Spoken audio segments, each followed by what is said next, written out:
Assalamualaikum warahmatullahi wabarakatuh. Apa kabar anak-anak?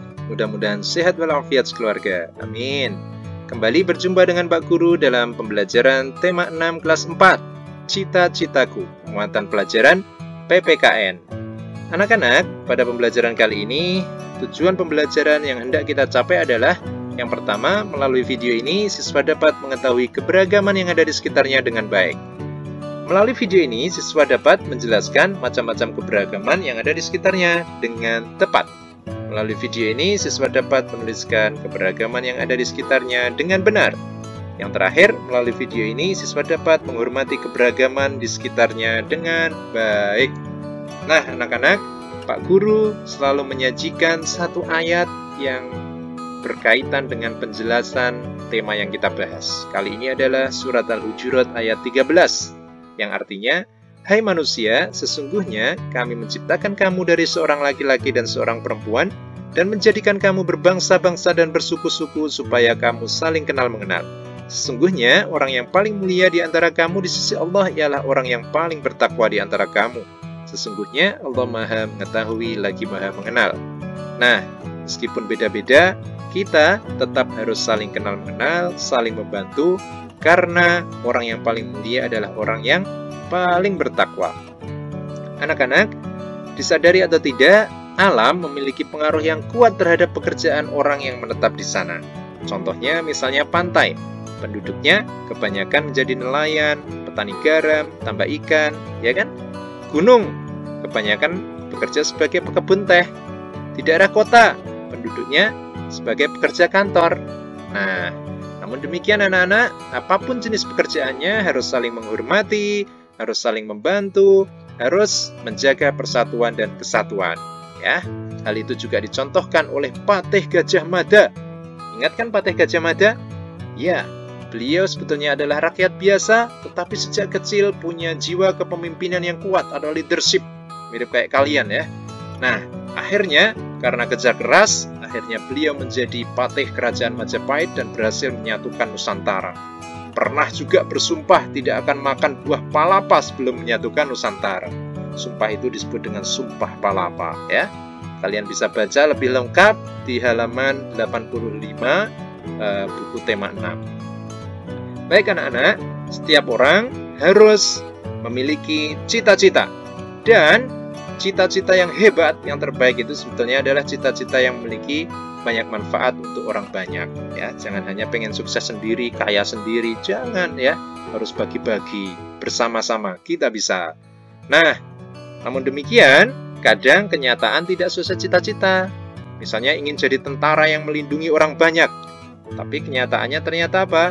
Kita ditakdirkan oleh Allah menjadi guru yang mencerdaskan orang banyak. Nah, ini kan sama-sama hebat, ya kan? Kadang pengen jadi dokter yang menolong orang banyak di rumah sakit, tapi ternyata kita menjadi driver yang menolong orang banyak juga, tetapi di jalan, mengantarkan mereka kemana begitu. Sama-sama mulia, sama-sama hebat, ya. Semuanya adalah yang terbaik untuk kita menjadi apapun itu. Nah, anak-anak, tapi kalian harus sadari bahwa pada umumnya, cita-cita yang diperjuangkan akan terwujud. Sebagaimana tadi Patih Gajah Mada yang bercita-cita menyatukan Nusantara. Nah, kalian harus paham juga nih, kesukaan seseorang terhadap sesuatu itu menentukan arah cita-citanya. Misalnya kalian suka gambar. Nah, kedepannya bisa jadi mungkin kalian jadi arsitek yang suka menggambar. Ya. Nah, anak-anak, kalian ngomong-ngomong soal arsitek nih, kalian mau tak jelasin ini sama Pak Guru. Masing-masing daerah di Indonesia itu ternyata memiliki keunikan bentuk rumahnya, dan ini dipengaruhi oleh arsitek zaman dulu, luar biasa. Ya, misalnya ini rumah adat ini, rumah gadang. Nah, rumah gadang dari Minangkabau, Sumatera Barat ini juga disebut sebagai rumah Bagonjong atau rumah Banjung. Unik kan bentuknya? Keren. Ada juga yang rumah Joglo dari Jawa Tengah. Ini adalah rumah yang sangat mewah sebetulnya ya. Saat itu menjadi sesuatu yang luar biasa karena bahannya mahal dan berkualitas, dan untuk orang-orang bangsawan ya. Bangsawan para raja-raja itu. Terus kemudian ada rumah Lamin dari Kalimantan Timur. Nah, rumah lamin ini disebut rumah lamin karena memiliki arti rumah panjang kita semua. Karena keluarga besar ya semuanya tinggal di sana. Wah, jadi rame ya. Ada juga rumah tongkonan Toraja. Ini rumah ya. Rumah tongkonan ini berasal dari kata tongkon, artinya duduk bersama-sama. Dan di depannya biasanya di depan rumah itu ada tanduk kerbau. Nah, di sana menunjukkan kerukunan. Karena simbol sila keempat kan juga kerbau kan, kepala kerbau. Iya, kepala banteng ya, mirip kayak kerbau. Sifatnya mirip. Kemudian ada rumah Malige dari Sulawesi Tenggara. Nah, rumah ini sama sekali tidak menggunakan paku meskipun 4 lantai. Wah, keren sekali ya. Kemudian ada juga rumah Honai dari Papua ini. Nah, rumah ini bentuknya seperti jamur nih ya. Kemudian dindingnya terbuat dari kayu, atapnya dari rumputan kering. Unik sekali ya. Dan inilah keragaman yang luar biasa di Indonesia. Arsitek Masjid Istiqlal, ngomong-ngomong soal arsitek nih ya. Arsitek Masjid Istiqlal ini juga luar biasa ini, keren sekali ini, masjidnya legenda ini. Namanya Frederick Silaban. Di sebelahnya Pak Karno itu ya. Nah, informasi tentang Frederick Silaban ini kalian juga bisa membacanya di buku tema 6 halaman 127 sampai 128. Silahkan dibuka ya bukunya. Nah, anak-anak, tadi Pak Guru sudah menjelaskan tentang keragaman rumah. Berikutnya Pak Guru akan menjelaskan tentang keragaman agama, makanan, dan lain-lain. Berikutnya, yang tentang agama. Yang pertama adalah Islam. Tempat ibadahnya disebut masjid, hari besarnya Idul Fitri, Idul Adha, tahun baru Hijriah, Isra Mi'raj, Nuzul Quran ya. Kalau Kristen, tempat ibadahnya gereja. Hari besarnya Natal, Jumat Agung, Paskah, kenaikan Yesus Kristus. Itu sama juga dengan agama Katolik, tempat ibadahnya gereja. Hari besarnya Natal, Jumat Agung, Paskah, kenaikan Yesus Kristus. Kalau Hindu, tempat ibadahnya pura. Hari besarnya Nyepi, Saraswati, Pagar Wesi, Galungan ya. Kalau Buddha, tempat ibadahnya apa? Vihara. Hari besarnya Waisak, Asada, Katina, Magapuja. Sedangkan yang Konghucu, tempat ibadahnya disebut Kelenteng. Hari besarnya Imlek, Cap Gomeh, King Tikong. Ya, kalian pernah lah melihat gambar-gambarnya ya. Nah, sekarang tentang keragaman makanan. Yang pertama adalah sate. Nah, lihat gambarnya bikin lapar ya. Nah, sate ini anak-anak berasal dari Jawa, Indonesia, dan sangat terkenal bahkan sampai Asia Tenggara. Malaysia, Singapura, Filipina, Thailand, bahkan sampai ke Belanda. Ya, karena dulu orang Belanda pernah jajah kita ya. Jadinya makanannya sampai terbawa ke sana. Berikutnya adalah soto anak-anak. Soto ini awal mulanya ternyata berasal dari Cina yang namanya Chowdo. Pertama kali populer di Semarang.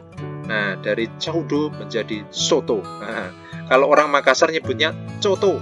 Kalau orang Pekalongan menyebutnya tauto. Nah, bahkan ada yang menyebutnya sauto. Maka jangan heran kalau ada beberapa daerah menyebut soto itu beda-beda ya. Karena ternyata awalnya adalah Chowdo. Nah, berikutnya adalah Bika Ambon. Nah, lihat gambarnya ini. Lezat sekali ya. Ini kue oleh-oleh berasal dari Medan, Sumatera Utara. Kue ini begitu kuning cerah karena ada kuning telur yang banyak dan kunyit itu bahannya ya. Dan rasanya begitu lezat ya. Bikin telan ludah ini. Kemudian pecel. Nah, pecel ini makanan yang dikombinasikan dengan bumbu sambal kacang sebagai bahan utamanya dan dicampur dengan aneka jenis sayuran. Ini terkenal di DIY ya, Daerah Istimewa Yogyakarta, Jawa Tengah, Jawa Timur. Ini sangat terkenal ya. Nah, itu adalah nama-nama makanan, kemudian rumah, terus kemudian agama yang ada di daerah kita. Mudah-mudahan apa yang Pak Guru jelaskan bisa kalian pahami dan kalian juga bisa menghormati keberagaman di sekitar kita. Sekarang Pak Guru akan ngecek pemahaman kalian dengan beberapa pertanyaan.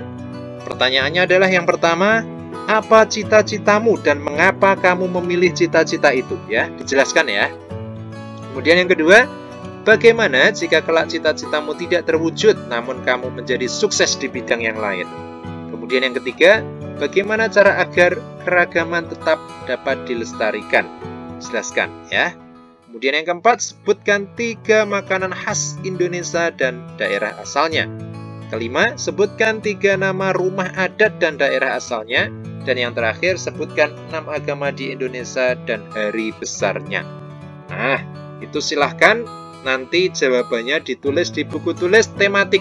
Kemudian difoto dan dikirimkan kepada Bapak Ibu Guru tematik kelas masing-masing. Nah, demikian anak-anak pembelajaran kita kali ini. Semoga bermanfaat. Mohon maaf atas segala kekurangan.